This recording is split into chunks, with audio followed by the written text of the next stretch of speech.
Collusion of political leaders, ఇప్పుడున్న ఎవరైతే concern పోలీసులు ఉన్నారో ప్రాపర్ గా యాక్షన్ తీసుకోలేదు. ఒక మైనర్ బాలిక మీద ఏ విధంగా అయితే లైంగిక వేధింపులు జరిగాయో ఆ లైంగిక వేధింపుల గురించి వాళ్ళ మదర్ చాలా క్లియర్ గా ఒక 4 పేజెస్ కంప్లైంట్ ఇవ్వడం జరిగింది పోలీస్ స్టేషన్ లో. సో ఇప్పటికీ ఎఫ్ఐఆర్ రిజిస్టర్ అయ్యి మోర్ దెన్ 48 అవర్స్ అయింది. మనకు అందరికీ తెలిసిందే, సుప్రీంకోర్టు టైమ్ అండ్ అగైన్ చాలా గైడ్ లైన్స్ ఇచ్చారు, చెప్తూనే ఉన్నారు ఏ విధంగా మైనర్ బాలికల మీద ఒకవేళ లైంగిక వేధింపులు జరిగితే ఎలాంటి సీరియస్ యాక్షన్ తీసుకోవాలి, ఏ విధంగా ప్రొసీడ్ అవ్వాలనే ఇష్యూస్ కూడా ఉన్నాయి. With consent or without consent, if at all any harassment has been caused against a minor child, ఖచ్చితంగా it is a heinous crime. ఇంత హీనియస్ క్రైమ్ చేసిన వ్యక్తిని వాళ్ళు సింప్లీ ఇప్పటి వరకు మోర్ దెన్ 48 అవర్స్ అయినా కూడా ఎలాంటి యాక్షన్ తీసుకోలేదు. సో ఇది ఖచ్చితంగా పోలీస్ వాళ్ళు ఆన్సర్ ఇవ్వాలి. డీజీపీ గారిని కూడా మేము క్వశ్చన్ చేస్తున్నాము, ఏ విధంగా ఇంత సీరియస్ అఫెన్స్ లో అలాంటి మైనర్ బాలిక మీద లైంగిక వేధింపులు జరిగిన తర్వాత కావాలని చెప్పి సెక్షన్స్ ని డైల్యూట్ చేయాలనే ఉద్దేశంతో section 11 and 12 of POCSO act పెట్టారు. వేరే యాజ్ పర్ ది కంటెంట్స్ చాలా క్లియర్ గా మనకు కనిపిస్తుంది సెక్షన్ 7 and 8 పెట్టాలి, ఇంకా తీవ్రమైన ప్రొవిజన్స్ ఉన్నాయి, అవి ఇంపోజ్ చేయాలి. అసలు కంప్లైంట్ కి ఏదైతే కాపీ ఉందో కంప్లైంట్ కాపీలో ఏ విధంగా అయితే వాళ్ళ మదర్ ప్రతి ఒక్క ఇన్సిడెంట్ ని ఏ విధంగా ఎలాంటి వేధింపులకి మైనర్ బాలికని బండి సంజయ్ కుమారుడు బండి భగీరథ్ చేశారో అతని మీద యాక్షన్ తీసుకోవాలని చెప్పారు. అదే విధంగా వాళ్ళని ఏ విధంగా బెదిరించడం జరిగింది, ఏ పర్సన్స్ ఈ కేసులో ఇన్వాల్వ్ అయి ఉన్నారు, ఆ విషయాలను కూడా ఆవిడ కంప్లైంట్ లో రాశారు. ఇర్రెస్పెక్టివ్ ఆఫ్ ఎనీథింగ్ ఇప్పటి వరకు ఐఎమ్ టెలింగ్ యూ ఒక్క యాక్షన్ కూడా తీసుకోలేదు. మోర్ దెన్ 48 అవర్స్ అయింది. మేము ఇప్పటి వరకు ఎన్నో కేసులు చూసాము. ఆల్మోస్ట్ పోక్సో యాక్ట్ ఏదైతే పెడతారో ఇంత తీవ్రమైన చట్టం అది విత్ ఇన్ 24 అవర్స్ లోపల ప్రొడ్యూస్ చేస్తారు అక్యూజ్ ని తీసుకొచ్చి. మరి ఇప్పటి వరకు ఎందుకు తీసుకురాలేదు? అండ్ మాకు రీసెంట్ తెలిసిన విషయం ఏంటంటే ఏదో విధంగా రాష్ట్రము దేశాలు దాటించాలనే ప్రయత్నాలు జరుగుతుంది. సో ఖచ్చితంగా ఎల్ఓసి కూడా ఇష్యూ చేయాలి. అలాంటిది ఏమైనా ప్రయత్నం జరుగుతుందేమో. మరి హోంశాఖ యొక్క సహాయ మంత్రి బండి సంజయ్ గారు కూడా పర్సనల్ గా దీన్ని తీసుకోవాల్సిందే. ఆయన హోమ్ మినిస్టర్, ఆయన సెంట్రల్ హోమ్ మినిస్టర్ ఉన్నారు. సో ఆయన సహాయక మంత్రిగా ఏదైతే బాధ్యతలు చేపట్టారో మరి రాష్ట్రంలో ఒకవేళ తన కుమారుడే ఈ విధంగా చేసినప్పుడు తన చర్యలు ఏంటి? ఎలాంటి ఎవరైనా కూడా చట్టం ముందు నేరస్తుడే అవుతాడు. ఖచ్చితంగా యాక్షన్ తీసుకోవాలి వాళ్ళు ఎవరైనా సరే. మరి ఇప్పటి వరకు ఆయన తరఫు నుంచి ఆయన ఏం సపోర్ట్ చేసిండు పోలీసు వాళ్ళకి, ఏ విధంగా ఇప్పటి వరకు ఆ పర్సన్ అక్యూజ్డ్ పర్సన్ కోర్టులో రిమైండ్ చేయలేదు. సో ఈ విషయాలన్నిటి కూడా చెప్పాల్సిందే. ఖచ్చితంగా డైల్యూట్ చేయాలనే ఉద్దేశంతో ఏదైతే సెక్షన్ ఆఫ్ లాని తగ్గించి చాలా చిన్న నేరానికి సంబంధించింది అన్నట్టుగా స్టేషన్ బెయిల్ ఇవ్వాలనే ఉద్దేశంతో section 11 and 12 of POCSO act పెట్టడం జరిగింది. ఈవెన్ బిఎన్ఎస్ యాక్ట్ ప్రకారం కూడా చాలా సింపుల్ సెక్షన్స్ పెట్టారు. సో అది కూడా చాలా తప్పు. మీరు అందరు కూడా ఒకవేళ కంప్లైంట్ కాపీ నేను మీకు అందరు కూడా సర్వ్ చేస్తాను, మీరు చూడండి. ఆ కంప్లైంట్ లో ఉన్న ప్రతి ఇష్యూ ఒకవేళ చూస్తే it is very much serious offence. అలాంటి అఫెన్స్ ఒకవేళ అయినప్పుడు మరి ఏ విధంగా చర్యలు మిగతా వాళ్ళ మీద తీసుకుంటారో అదే విధమైన చర్యలు ఇక్కడ కూడా తీసుకోవాలి. అలా ఎస్కేప్ అవడానికి లేదు. మరి రాష్ట్ర హోమ్ మినిస్టర్ గారిని కూడా మరి రేవంత్ రెడ్డి గారే ఇప్పుడు హోమ్ మినిస్టర్ గారు కూడా కాబట్టి ఆయన దాంట్లో ఆ శాఖ కూడా ఆయనకే ఉంది.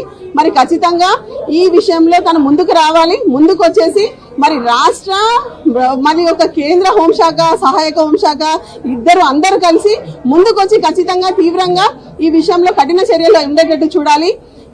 ఏమంటారు, ఎంత ప్రభావితమైన పర్సన్స్ ఉన్నా కూడా ఎట్టి పరిస్థితుల్లో పోక్సో యాక్ట్ లో ఎవరికి కూడా క్షమాపణ లేదు. ఖచ్చితంగా వాళ్ళ మీద యాక్షన్ తీసుకోవాల్సిందే. సో మహిళా కమిషన్ కూడా మేము ఈరోజు చెప్పాము, ఏ విధంగా అట్లీస్ట్ ఈ విషయంలోనైనా ఒక ఎంక్వైరీ కమిషన్ ని అపాయింట్ చేయమని చెప్పాము. అదే విధంగా సమన్ చేయమని చెప్పాము పోలీస్ అధికారులని. ఎందుకు వాళ్ళు ఇప్పటి వరకు ఎలాంటి చర్యలు తీసుకోలేదు? నాట్ ఈవెన్ 161 స్టేట్మెంట్స్ కూడా రికార్డ్ కాలేదు ఇప్పటి వరకు. వాళ్ళ ఇమీడియట్ బాధ్యత ఏంటి? విక్టిమ్ గర్ల్ ని మెజిస్ట్రేట్ ముందు హాజరుపరచాలి. ఇప్పటి వరకు హాజరుపరచలేదు. ఆమెతో ఇంకా ఎలాంటి తీవ్రమైన లైంగిక వేధింపులు జరిగాయి అవి కూడా అడగాలి. అది కూడా జరగలేదు. మరి ఎందుకు జరగట్లేదు అనేది పోలీసు వారు ఖచ్చితంగా బాధ్యత వహించి వీటన్నిటిని కూడా త్వరితగతిన వాళ్ళు సాల్వ్ చేయాలి. ఇష్యూని ఖచ్చితంగా అతన్ని రిమాండ్ చేయాలని చెప్పేసి మేము డిమాండ్ చేస్తున్నాం. లిటరల్లీ మీరు చూస్తే మీరు మంచి క్వశ్చన్ అడిగారు బ్రదర్. ఏ విధంగా హనీ ట్రాప్ అవుతుంది మీరు చూసారా? 8th రోజు వాళ్ళ పేరెంట్స్ పొద్దున్న నుంచి వెళ్ళి వాళ్ళ మదర్ కంప్లైంట్ ఇవ్వడానికి వెళ్తే వాళ్ళని పేట్ బషీరాబాద్ పోలీస్ స్టేషన్ లో వెయిట్ చేపించి కరీంనగర్ 2 టౌన్ పోలీస్ స్టేషన్ లో వాళ్ళకి అగేన్స్ట్ గా మైనర్ బాలిక మీద ఎక్స్ట్రాక్షన్ సెక్షన్ పెట్టాడు. అందులో అతనే you just see the complaint contents లో చాలా క్లియర్ గా అర్థమవుతుంది. ఇండైరెక్ట్లీ ఈజ్ ఓన్లీ అగ్రీయింగ్ అతనికి మైనర్ బాలికకు ఉన్న ఇష్యూస్ ఏంటనేసి. సో సింప్లీ ఒక మైనర్ బాలికని హనీ ట్రాప్ అని చెప్పేసి అలాంటి ఒక అంటే తప్పుడు ఆరోపణ చేసుకుంటూ ఆ అమ్మాయి మీద చాలా తీవ్రమైన సెక్షన్ 308 క్లాస్ 5 10 సంవత్సరాల జైలు శిక్ష పడే సెక్షన్ ఏమో మైనర్ బాలిక మీద పెడతారు. మీకు నచ్చితేనేమో అట్లా, మీకు నచ్చకపోతే ఇట్లా తీవ్రమైన నేరం చేసి తీవ్రంగా లైంగిక వేధింపులకు గురి చేసిన మైనర్ బాలిక మీద తీసుకుపోయి కరీంనగర్ 2 టౌన్ పోలీస్ స్టేషన్ లోనేమో మీరు పెట్టే సెక్షన్ ఏంటి 308 క్లాస్ 5 పెడతారా? హనీ ట్రాప్ అంటారా? ఏ విధంగా honey trap? What about this case then? Intentionally ఇలా డైల్యూట్ చేస్తే మటుకు సహించేది లేదు. ఖచ్చితంగా ఈ విషయంలో మహిళా కమిషనే కాదు, ప్రతి ఒక్కరు కూడా child and women welfare commissions ఉన్నాయి, ప్రతి ఒక్కరు ముందుకు రావాల్సిందే. ఈ విషయంలో మటుకు ఆగేది లేదు. పోలీసులు కరెక్టే యాడ్ చేశారా? అదే చెప్తున్నాను, మేము అదే చెప్తున్నాం కదా. లేదు, యాజ్ పర్ కంప్లైంట్ ఏదైతే ఉందో సెక్షన్ 7 and 8 అట్రాక్ట్ అవుతుంది. అది కాకుండా సెక్షన్ 10 and 11 and 12 పెట్టారు. That is nothing, only harassment అంటున్నారు. వేరే ఏ విధంగా అమ్మాయిని ఎక్కడెక్కడ ఎన్నిసార్లు అమ్మాయిని ఎక్కడ తీసుకెళ్లి ఏ విధంగా లైంగిక వేధింపులకు గురి చేశారనే విషయాన్ని మటుకు కంప్లీట్ గా డైల్యూట్ చేయాలనే ప్రయత్నం జరిగింది. మీరు కంప్లైంట్ కాపీ చదవండి, మీకే అర్థం అవుతుంది ఏ విధంగా చిన్న పిల్లని మైనర్ బాలికని ఏ విధంగా హరాస్ చేయడం జరిగింది అనేది అర్థమవుతుంది. కేసు నమోదైన 24 గంటల లోపే అరెస్ట్ చేయాలి, ఎందుకంటే అక్యూజ్డ్ బెదిరించే అవకాశాలు ఉంటాయి. మరి ఎందుకు చేయలేదు? లోపల ఏమైనా చర్చలు నడుస్తా ఉన్నాయా? ఇప్పుడు అదే ఏదో విధంగా ఇప్పుడు tampering of witness is very biggest crime in the eyes of law. Actual గా ఏ విధంగా కూడా కంప్లైంట్ ని కానీ విట్నెసెస్ ని కానీ వాళ్ళ ఎవిడెన్సెస్ ని ట్యాంపర్ చేయడానికి వీల్లేదు. కానీ ఇక్కడ ప్రయత్నం అంతా ఏం జరుగుతుందంటే బ్యాక్ ఆఫ్ ది సీన్ ఏదో విధంగా కాంప్రమైజ్ లేకపోతే ఒత్తిడి గురి చేసో చేయాలని చూస్తున్నారు. మాకు ఈ విషయం కూడా తెలిసింది. రీసెంట్ గా బండి సంజయ్ గారిని ఎప్పుడైతే వెళ్ళి వాళ్ళ మదర్ ఇట్లా మీ అబ్బాయి ఇలా చేశాడని చెప్తే, నీకు తెలియదు నా కోసం నన్ను ఎప్పుడైతే ప్రెసిడెంట్ పోస్ట్ నుంచి తీసేశారో అప్పుడు నా కోసం 8 మంది సూసైడ్ చేసుకున్నారు. సో నీకు ఇప్పుడు అర్థమై ఉంటది నేను ఏ విధంగా ఎంత అంటే ఇన్ఫ్లుయెన్స్డ్ పర్సన్ అనేసి మీకు అర్థమై ఉంటది అనేసి కూడా ఆ అమ్మాయి యొక్క తల్లికి ఈ విధంగా బెదిరించడం జరిగిందంట.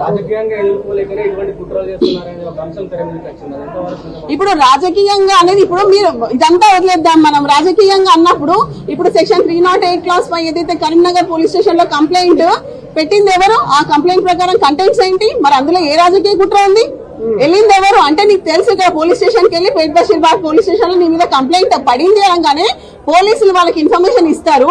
సో హయ్యర్ అఫీషియల్స్ ఎవరైతే ఉన్నారో పోలీస్ వాళ్ళు వెళ్ళేసి కరీంనగర్ 2 టౌన్ పోలీస్ స్టేషన్ లో సాయంత్రం 5 గంటలకేమో ఆ అమ్మాయికి అగేన్స్ట్ గా మైనర్ బాలికని ఏమని పెడతారా? ఎక్స్ట్రాక్షన్ సెక్షన్ పెట్టారు. 5 కోట్లు డిమాండ్ చేస్తే నేను 50,000 ఇచ్చానని చెప్పేసి. ఏ విధంగా మరి ఇది ఏ రాజకీయ పరంగా అతను బుక్ చేసిండు మరి? సో అతని own case establishes that he has committed offence, he has committed a heinous offence under POCSO Act.